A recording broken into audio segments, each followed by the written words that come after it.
katika kipindi hiki ni muhimu, na tuwaombe hata viongozi wetu wenye dhamana, anapokuwa hana jambo la muhimu sana kuzungumza, asizungumze jambo ambalo litatonesha mioyo ya wananchi. Tuombe hekima kwa Mungu ili tuweze kulirejesha taifa pamoja.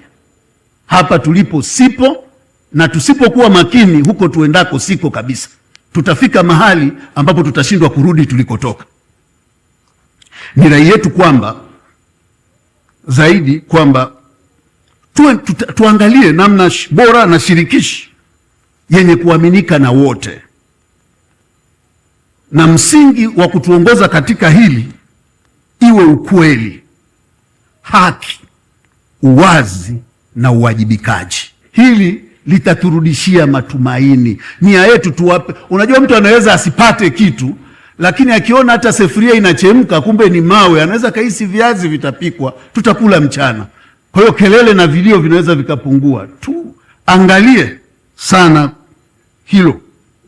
Na katika kusema hili, naomba nimnukuu Alex Borain katika kitabu chake A Country Unmasked, katika ukurasa wa 255 alizungumza kwa lugha ya kigeni. Naomba mimi nizungumze, kwa hiyo nikisoma Kiingereza kwa Kinyakyusa mtusikitike sana.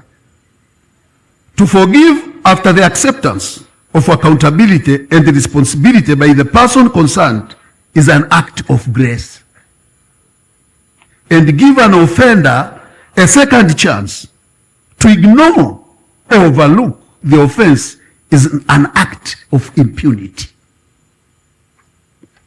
Tafsiri yangu ya Kinyakyusa au Kingoni ni kusamehe baada ya muhusika kukubali kuwajibika na kuchukua dhamana ya matendo yake ni kitendo cha neema na kinampa mkosaji nafasi ya pili. Kupuuza au kufumbia macho ni kitendo cha kutojali. Waswahili wanasema ukivuliwa nguo chutama.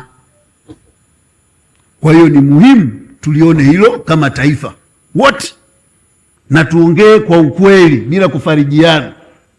Tumejitia aibu, lakini lazima tutafute namna ya kutoka hapo kwa namna ya kuturejesha angalau pale tulipokuwa, na njia hiyo ndio kama tulivyoshauri sisi kwamba iongozwe na ukweli, haki, uwazi na uwajibikaji.